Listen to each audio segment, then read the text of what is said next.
अस्सलाम वालेकुम eight class, this is your social studies lecture number 15, unit 1 geography and chapter number 2 the earth, page number 17 to 22. Let's get started and open your books at page number 17. A'udhu billahi minash shaitanir rajim. Bismillahir rahmanir rahim.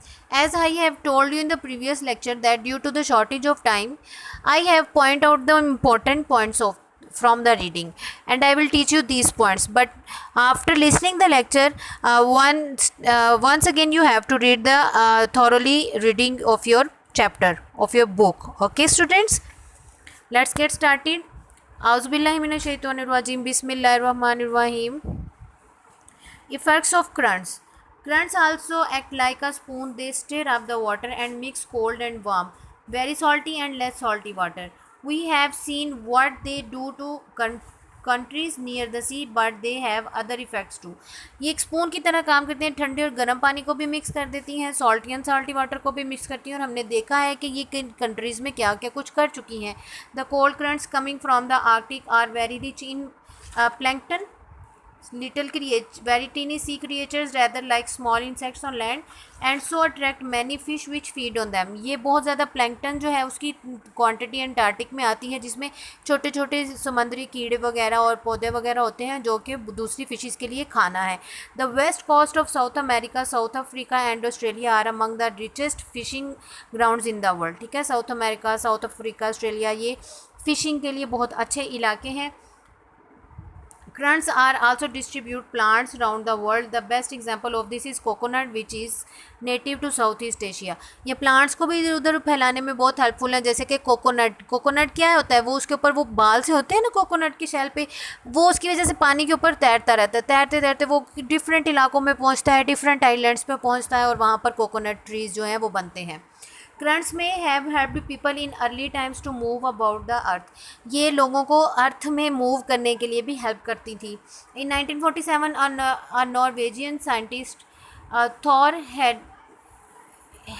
हेयरडेल made a huge raft of balsa wood logs in Peru, and with several companions drifted on the currents across the Pacific Ocean. इसने लकड़ी का एक बहुत लंबा सा वो बनाया, draft balsa बनाया लॉग का पेरू में, और अपने कंपेनियंस, अपने साथियों के साथ इसने करंट्स, पैसिफिक ओशन की करंट्स में सफ़र शुरू किया, तैरना शुरू किया. 3.5 months later they landed on an island near Tahiti. 3.5 माह बाद ये ताहिती के एक आइलैंड में पहुंचा. This proved that some of the Pacific islands could have been colonialized by South American people. इससे ये साबित होता है कि इस तरह के ये जो इलाके हैं ये साउथ अमेरिकन पीपल्स जो थे वहाँ पर आए हैं पैसिफिक लैंड्स में. यूज़ ऑफ फूड है, फूड के बारे में पढ़ेंगे. Oceans and seas are a major source of food in the shape of fish and shellfish. It is estimated that 90 million or 9 million tons of fish are caught each year, most of them in coastal waters. Because of the great demand for fish, many waters near the coast have been fished out. Example, so many fish have been caught by huge boats with sophisticated electronic equipments that some species are in very serious danger of becoming extinct. इसमें कहते हैं कि 9 million turns तक जो है वो fish जो है वो उसको पकड़ा जाता है इन साहली इलाकों से, फ़िश और शेल फ़िश को.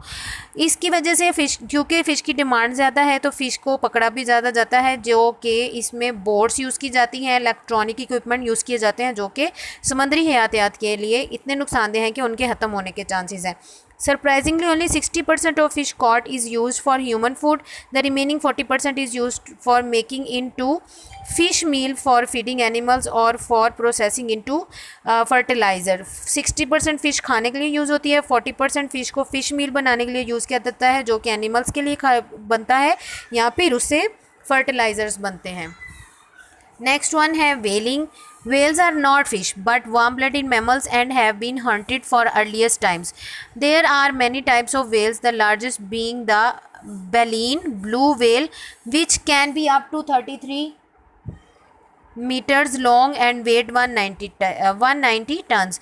Whales जो हैं ये वार्म ब्लडेड मैमल्स हैं. मैमल्स क्या होती हैं, जो बेबी को बर्थ देती हैं, एग्स नहीं ले करती. इनको पहले ज़माने में क्या था, इनको शिकार किया जाता था। जो वेल्स थी वो तकरीबन सबसे लंबी बलीन ब्लू वेल है जो वो पाई गई है, जो कि 33 मीटर्स लॉन्ग थी और उसका 190 टन वेट था। The position of the well population was so serious that after World War II the International Whaling Commission was set up to try to preserve stocks। ठीक है, ये इतना सीरियस हो चुका है इनकी पोजीशन कि वर्ल्ड वार 2 के बाद इंटरनेशनल व्हेलिंग कमीशन जो है उसने इसको प्रोटेक्ट करने के लिए एक प्रॉपर सेटअप बनाया है। In 1982 it banned the catching of whales but the Japanese who love whale meat and the Norwegian who want it for commercial reasons। लेकिन जापानीज़ और नॉर्वेजियन जो है इसको कमर्शियल रीजंस के लिए यूज़ करते हैं। सीवीड्स दो very little of the plant life in the sea is eaten. Seaweed is a source of chemical such as potassium and iodine. ठीक है, जिस तरह के प्लांट्स लाइफ होती है, लिटिल प्लांट्स लाइफ जो समंदर में, इसी तरह से समंदर में ये छोटे छोटे पौधे जो हैं पोटेशियम और आयोडीन के लिए एक बहुत बड़ा ज़हीरा है। The most important use of sea weed is substance called algin. इससे जो सबसे ज़्यादा यूजफुल सब्सटेंस निकाला जाता है वो एजिन है। This is a chemical which is use for thickening ice cream, salad cream, cosmetics and many other products. ये वो केमिकल है जिससे आइसक्रीम, सैलड क्रीम, कॉस्मेटिक्स वगैरह को थिक किया जाता है। Next topic is mineral. The ocean are of course used as a source of salt in warmer countries. इसको सॉल्ट के सोर्स के तौर पर भी यूज़ किया जाता है। When the tides came in the sea water is allowed to fill shallow ponds which are closed when the tide goes out. The hot sun evaporates the water and the salt can then be collected and refined for us to in the industry at home। क्या होता है, इस तरह से छोटे छोटे से यहाँ पर स्मॉल होलोस बना दिए जाते हैं जिसमें समंदर का पानी करंट्स आती हैं तो आज वो उनमें इकट्ठा होता है और वो जब वापस जाती हैं तो ये बंद हो जाता है पानी, उसमें फिर उड़ता रहता है, इवेपोरेट होता है और सॉल्ट बचता है जिसको बाद में यूज़ किया जाता है। Lumps of metal ores are found in some places but these are difficult to mine. By far the most important mineral are oil in the and gas. इसके अलावा बहुत से मिनरल्स भी और मेटल जो है वो भी समंदर पर मिले हैं लेकिन उनको निकालना बहुत मुश्किल है। इसके अलावा ऑयल और गैस जो है वो भी समंदर में मौजूद है। Next one, there are however huge oil fields in the North Sea in the Europe के जो नॉर्थ सी है उसमें बहुत ज़्यादा ऑयल के ज़ाहिर हैं। There are oil and gas field in the Persian Gulf। Pakistan has been exploring very intensively off its shore of oil but has had only small success so far, though the geographical formations seem to indicate that the oil must be there somewhere। कि यहाँ पर Persian Gulf में भी oil मौजूद है, gas मौजूद है और इसके अलावा पाकिस्तान में भी एक्सप्लोर किया गया है कि पाकिस्तान के समंदर में ऑयल मौजूद है लेकिन वो इसको माइन करने में, इसको निकालने में सक्सेसफुल नहीं रहा, जबकि जोग्राफिकल कहा जाता है यहाँ पर ऑयल कहीं ना कहीं है। Energy in the ocean. There is enough energy in the oceans, tides, waves and currents to meet all the world's electricity needs except that no one has yet found a way of getting this power economically.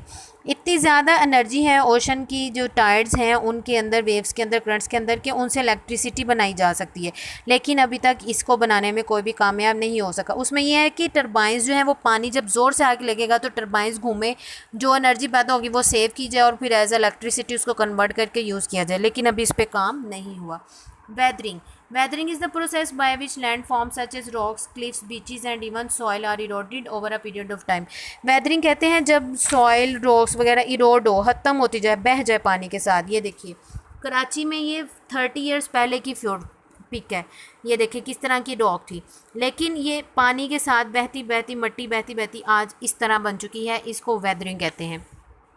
Water, streams running down a hill or mountain carry along little piece of rock. These bump against the bed and sides of the river and break off more particles of rock which they also carry along on the currents। क्या है, streams जब run करती हैं पहाड़ों और चट्टानों से नीचे आती हैं तो इसके साथ रॉक्स के पीसीज भी आते हैं। ये जो रॉक्स के पीसीज आते हैं ये रिवर्स की साइडों पे आते रहते हैं और वहाँ पर चट्टानों के ये हिस्से इकट्ठे होते हैं।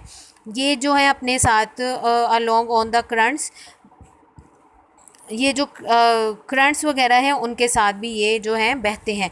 Rain also gets into the cracks in the rocks. जो पहाड़ों में जो क्रैक्स बनते हैं उसमें रेन का पानी जाता है, बारिश का। When this water freeze it expand. जब वो बारिश का पानी जमता है तो वो एक्सपैंड होता है, जब वो एक्सपैंड होता है तो चट्टानें टूटने लगती हैं। Rain dissolves gases and the air specially carbon dioxide and makes a mild acid. बारिश जो है उसमें कार्बन डाइऑक्साइड जो है वो एब्जॉर्ब करती है और एक छोट माइल्ड सा एसिड बनाती है। When this soaks into some rocks specially limestone of which there is so much in Pakistan, it dissolves the rock which is washed away. जब ये जो है माइलस्टोन खास तौर पर उस तरह की चट्टानों में ये एसिड जाता है, वहाँ पर ये रहता है, तो वहाँ पे उन चट्टानों को डिजॉल्व करने लगता है। Last one is wind. Strong winds carry along tiny particles of rock as sand and wear away the rocks they hit. Strong winds जो है वो भी अपने साथ sand के छोटे छोटे particles को ले आती हैं और rocks जो है उनके साथ चट्टानों के साथ जब ये hit करती है तो वो छोटे छोटे ज़र्रे टूटते हैं। When the rock is standing by itself it usually wears away round the base. जब वो खुद पे खड़ी है तो वो अपनी बेस जो है उसके साथ खड़ी है। When this gets too narrow, जब ये तंग होता है the rock falls and the process continues till most of it's eroded. क्या है, जब हवा के साथ उसके पीस टूटते रहते हैं छोटे छोटे, तो एक वक्त ये आता है कि ये भी ख़त्म होती है, इरोड हो जाती है। लास्ट वन है sunshine. The sun heats up the rock in the day time but at night it cools rapidly. The constant heating and cooling expands and contraction eventually breaks up the rock. सुबह के time चट्टानें गर्म रहती हैं, रात को एकदम ठंडी होती हैं, जिसकी वजह से उसमें क्रैक्स आना शुरू होते हैं और चट्टानें टूटने लगती हैं।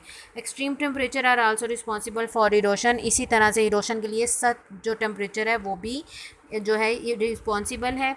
Diary prepare 10 short question answers from the reading and do homework of your note on your notebook, learn the complete reading.